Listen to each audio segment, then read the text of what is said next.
We all love the glamour of a Regency ballroom. The gossip, the glitter, the chance encounter with a mysterious duke. It's the highlight of the social calendar. But in the world of Jane Austen and Bridgerton, the London season was a sprint, not a marathon. It was an intense, high-pressure few months designed for one thing: finding a match. So what happened when the season ended? Well, suddenly the balls stopped, the music silenced, and the city that had been buzzing with carriages, promenades, and endless social calls fell quiet. The wealthy families who had filled London's townhouses and grand houses during the season packed up and left. Some returned to their country estates, sprawling homes in the countryside where life was slower and quieter. Others traveled to seaside towns, seeking fresh air, mild weather, or simply a change of scenery after months of formal events. The streets emptied of glittering carriages, and the servants who had been kept busy with preparations and hosting could finally catch their breath. Life shifted from constant social maneuvering to routines that revolved around managing estates, attending to family, and pursuing personal interests. Young ladies who had been navigating the pressures of dances and introductions could now focus on art, music, or quiet walks in the gardens, while their parents settled into meetings about finances, land, and local politics. The end of the season marked a pause in the whirlwind, a moment for the upper class to breathe, regroup, and prepare for the next round of social appearances. Yet even as London emptied, the influence of the season lingered.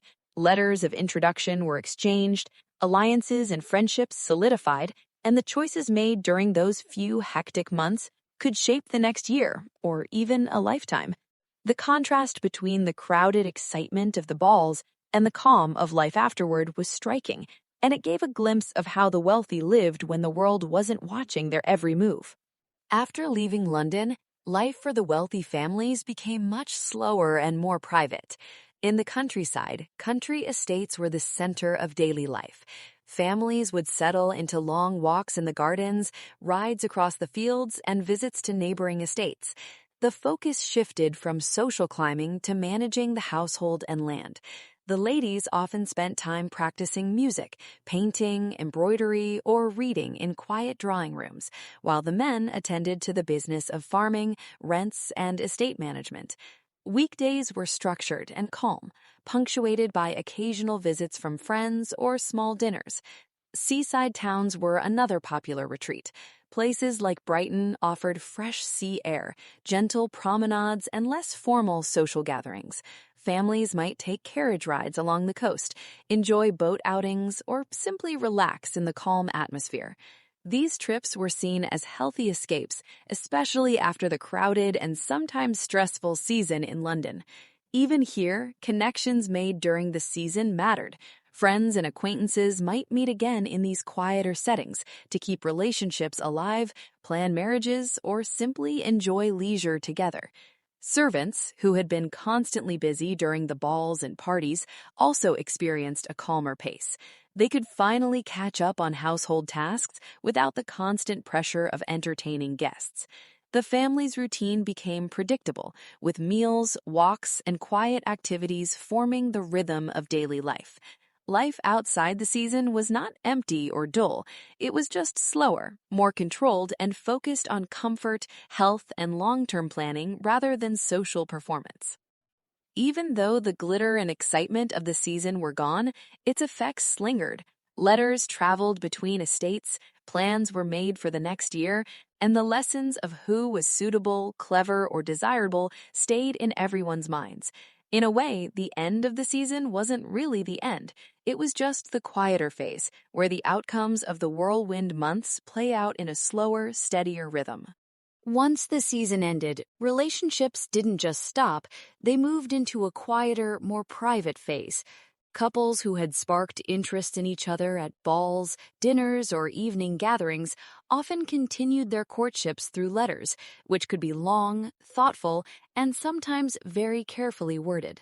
These letters allowed them to share their thoughts, dreams, and feelings in a way that wasn't possible in the crowded, public spaces of London. Families stayed closely involved. reading letters, exchanging opinions, and arranging visits to see if the match was truly suitable. Approval from parents was crucial, and many engagements were carefully timed after months of observation and discussion. Away from the bustle of town, some couples grew closer, enjoying the chance to get to know each other without the pressure of gossip or competition. They might take long walks in gardens, go riding together, or spend quiet afternoons in the drawing room, learning each other's personalities and habits. At the same time, the distance could reveal weaknesses. Some attractions that seemed strong under the chandeliers of London faded when couples were no longer in the social spotlight. Friendships and flirtations that had seemed important during the season sometimes cooled, and young people realized that shared interests and values mattered more than appearances or popularity. Meanwhile, letters weren't just for romance. They also allowed families to continue negotiating arrangements, discussing dowries, inheritance, and future plans.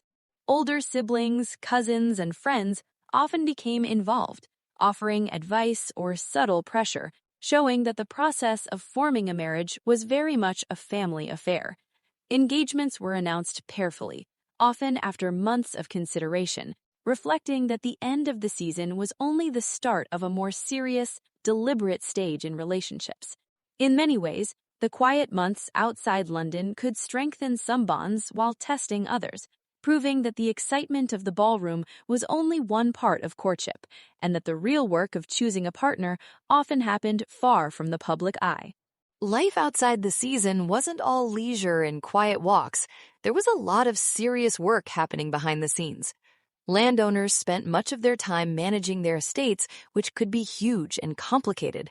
They had to make sure farms were running smoothly, crops were healthy, and livestock were well cared for. Tenants living on the land needed attention too, and landowners often had to deal with requests, complaints, or disputes. Collecting rents, planning improvements, and making decisions about property were part of everyday life, and mistakes could cost a fortune. Money management was another important task. Families kept careful accounts, handled investments, and made sure that bills for servants, repairs, and household needs were paid. Decisions about renovations, new buildings, or landscaping projects were made with both comfort and reputation in mind. Even small details like supervising the quality of food, clothing, and household supplies mattered because maintaining appearances was important for when London's social life resumed. Women of the household weren't idle either. Ladies often oversaw servants, organized domestic schedules, and ensured that the household ran smoothly. They might also plan smaller social gatherings or entertainments for visiting friends, which required careful thought and preparation. Education and skills like music, embroidery, and reading were maintained and practiced, both for personal development and to be ready for the next season. Even though the countryside or seaside life seemed calm compared to London, the daily schedule was structured and purposeful. Mornings could be filled with estate matters, letters, or accounts, while afternoons often involved walks, inspections of the land, or quiet projects in the house. Life outside the season was a mix of responsibility and comfort, showing that behind the elegance and leisure, maintaining wealth, property, and social standing required constant effort and careful planning. As the quiet months passed, families gradually began turning their attention back to London and the next season. Young women and men started thinking about improving their social standing, carefully planning introductions and strengthening connections with influential families. Marriages that had been discussed in letters or during visits were quietly arranged or nurtured, with parents and relatives making sure the match would be advantageous. Wardrobes were updated with new dresses, coats, and accessories, often ordered months in advance so that each outfit would be ready for the first ball or social gathering. Families also hosted small gatherings or entertained friends to maintain friendships and influence, ensuring that their names stayed respected and remembered. Even in the calm countryside or seaside towns, every action, decision, and preparation was connected to the world of London society. The leisurely walks, estate management, and quiet letters weren't just passing time. They were laying the groundwork for the next whirlwind of dances, parties, and social maneuvering. In truth, the season never truly ended. It just paused, giving everyone time to get ready for the next round of glittering events where reputation, romance, and opportunity would collide once again. And that's the side of Regency life we don't always see, the quiet months behind all the glitter and drama. If you enjoyed this and want more videos like this, don't forget to like, comment, and subscribe. Let me know what you want to learn about next, and I'll see you in the next video.